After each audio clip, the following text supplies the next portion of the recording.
आज मैं आप लोगों को इस सेशन में विजयनगर साम्राज्य के दूसरे वंश सालू वंश एवं तीसरे वंश तुलु वंश का विस्तार में अध्ययन तथा तुलु वंश के प्रतापी शासक कृष्णदेवराय के बारे में बताऊंगी कि उन्होंने अपने जीवन काल में कौन कौन से महत्वपूर्ण कार्य किए थे। 1484 ईस्वी में संगम वंश के अंतिम शासक विरूपाक्ष द्वितीय की हत्या उसी के पुत्र ने कर दी थी और इस समय विजयनगर साम्राज्य में चारों ओर अशांति एवं अराजकता का माहौल था। विजयनगर में फैली अराजकता की स्थिति को देखकर साम्राज्य के एक शक्तिशाली सामंत शासक नरसिंह सालूब ने 1485 ईस्वी में राज सिंहासन पर अधिकार कर लिया। इस प्रकार संगम वंश प्रथम बला प्रहार के द्वारा उखाड़ फेंक दिया गया। उसके बाद सालू नरसिंह ने विजयनगर साम्राज्य में दूसरे राजवंश सालू वंश की स्थापना की। यह वंश 1485 ईस्वी से लेकर 1506 ईस्वी तक चला। अगर कोई मेरे पिछले सेशंस नहीं देखा है तो कृपया जाकर डिस्क्रिप्शन बॉक्स में देखें, मैंने वहां पर उसके लिंक्स डाले हैं। सालूब नरसिंह ने सेना को शक्तिशाली बनाने के लिए अरब आक्रमणियों को अधिक से अधिक घोड़े आयात करने के लिए प्रलोभन एवं प्रोत्साहन दिया। सालूब नरसिंह ने अपने अल्पवयस्क पुत्र के संरक्षण के रूप में नरसानायक जी को नियुक्त किया।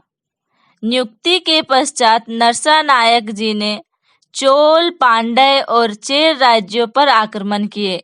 आक्रमण के पश्चात इन तीनों के शासकों को विजयनगर की प्रभुसत्ता स्वीकार करने के लिए बाध्य किया। 1505 ईस्वी में नरसानायक जी के पुत्र वीर नरसिंह ने सुलभ नरेश इम्बाड़ी नरसिंह की हत्या करके स्वयं सिंहासन पर अधिकार कर लिया और एक नए राजवंश तुलुव राजवंश की स्थापना की। वीर नरसिंह के इस प्रकार राजगद्दी पर अधिकार करने को विजयनगर साम्राज्य के इतिहास में द्वितीय बला प्रहार की संज्ञा दी गई है। वीर नरसिंह के इस कृत्य के विरुद्ध संपूर्ण विजयनगर साम्राज्य में उसके विरुद्ध व्यापक असंतोष फैल गया। वीर नरसिंह अपने शासन के 4 वर्षों में आंतरिक विद्रोहों एवं बाह्य आक्रमणों का मुकाबला करता रहा। तुलु वंश का शासनकाल 1505 ईस्वी से लेकर 1570 ईस्वी तक माना जाता है। तुलु वंश विजयनगर साम्राज्य का तीसरा राजवंश था। तत्पश्चात 1509 ईस्वी में उसकी मृत्यु के बाद उसका अनुज कृष्णदेवराय सिंहासन पर बैठा। वह विजयनगर साम्राज्य में महानतम एवं भारत के महान शासकों में से एक था। बाबर ने अपनी आत्मकथा बाबरनामा में कृष्णदेवराय को भारत का सर्वाधिक शक्तिशाली शासक बताया है। सर्वप्रथम उसने विद्रोही सामंतों का दमन किया। उसके बाद 1513 ईस्वी में उसने राजपति शासक से उदयगिरी जीता तथा सबसे महत्वपूर्ण 1520 ईस्वी में उसने बीजापुर को पराजित करके संपूर्ण रायचूर दोआब पर अधिकार कर लिया। कृष्णदेवराय ने बरीद और गुलबर्गा पर आक्रमण करके बहमनी सुल्तान मोहम्मद शाह को कारागार से मुक्त करके बरीद की राजगद्दी पर बैठा दिया। कृष्णदेवराय के पुर्तगालियों से अच्छे संबंध थे, जिसका मुख्य कारण था पुर्तगालियों का बीजापुर से शत्रुता तथा घोड़े की आपूर्ति। पुर्तगालियों ने विजयनगर के साथ संधि की शर्तों के अंतर्गत केवल मात्र विजयनगर को ही आयात करने वाले घोड़े बेचने का वचन दिया था। 1510 ईस्वी में अलबुकर्क ने बादर लुई को कालीकट के जमोरीन के विरुद्ध युद्ध संबंधी समझौता करने और भटकल में एक कारखाने की स्थापना की अनुमति मांगने के लिए विजयनगर कृष्णदेवराय के दरबार में भेजा। तत्पश्चात कृष्णदेवराय ने इसकी अनुमति दे दी। उन्होंने अपने प्रसिद्ध तेलुगु ग्रंथ अमूल्य मल्यद में अपने राजनीतिक विचारों और प्रशासनिक नीतियों का उल्लेख किया है। कृष्णदेवराय अभिनव भोज के रूप में प्रसिद्ध हैं।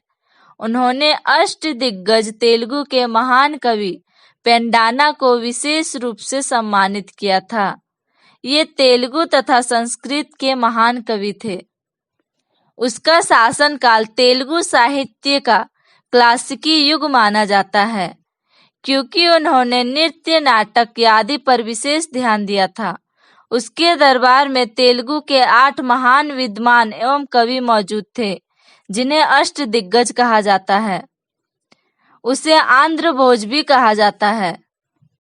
कृष्णदेवराय ने अनेक मंदिरों, मंडपों तथा तालाबों का निर्माण करवाया और अपनी राजधानी विजयनगर के निकट नागलापुर नामक नगर की स्थापना की। उसके शासनकाल में पुर्तगाली यात्री डोमेगो पायस ने विजयनगर साम्राज्य की यात्रा की और कुछ समय तक कृष्णदेवराय के दरबार में भी रहा। कृष्णदेवराय के शासनकाल में एक अन्य पुर्तगाली यात्री डुआर्ट बारबोसा ने भी यात्रा की, जिसने समकालीन सामाजिक एवं आर्थिक जीवन का बहुत सुंदर वर्णन किया है।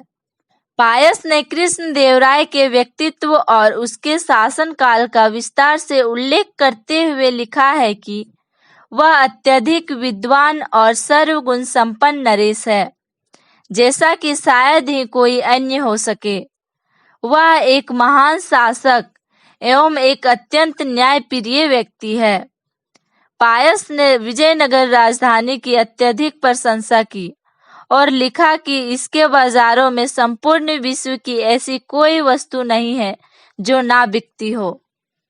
विजयनगर के आकार का उल्लेख करते हुए लिखते हैं कि आकार में वह रोम के समान विशाल एवं सुविस्तृत है। इस नगर में असंख्य लोग निवास करते हैं। कृष्णदेवराय ने बंजर एवं जंगली भूमि को कृषि योग्य बनाने की कोशिश की।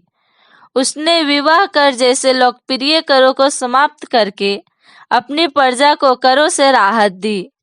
वह हिंदू धर्म के सभी संप्रदायों का सम्मान करता था, किंतु उसकी अपनी आस्था वैष्णव धर्म में थी। उसने 1000 मंदिर तथा विट्ठल स्वामी के मंदिरों का निर्माण करवाया। तादापति एवं पार्वती मंदिर तथा वरदराज एवं एकंबर नाथ का मंदिरों का भी निर्माण करवाया। कृष्णदेवराय ने 1529 ईस्वी में अपनी मृत्यु से पूर्व अच्युत्य देवराय को अपना उत्तराधिकारी घोषित किया। उत्तराधिकारी का अर्थ है उस वंश का अगला शासक जो कि उनकी मृत्यु के पश्चात राज सिंहासन पर बैठेगा। इनकी मृत्यु के साथ ही यह सेशन समाप्त होता है।